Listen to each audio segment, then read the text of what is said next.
berna tiga kampung mana iyo lama ngedi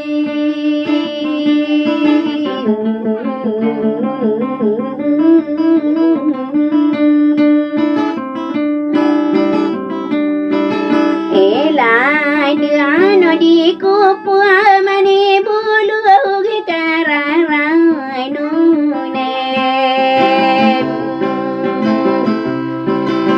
aku auru nakamata kai nunia ane dehu kararang kuina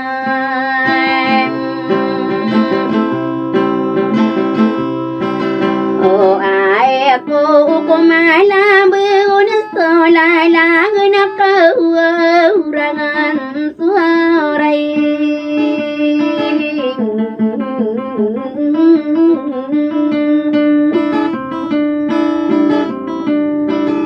angkai nau kapakari kurindu lu nakapakarasai pie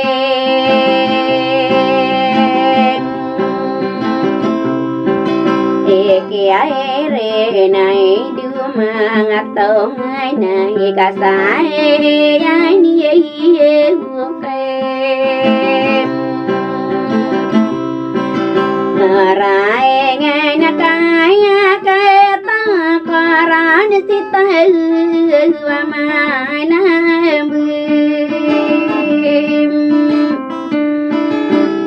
karan nada ayane kapar ayanu di kangine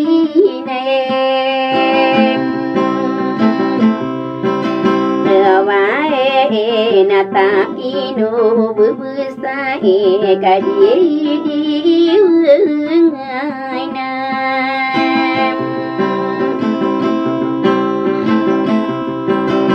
aku au buj salindingi di lau sataru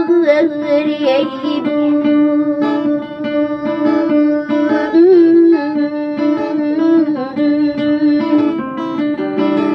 ai nang kau kamarata suki bulu kakedengarena untai unena tomusu mati tangka kamararang kewina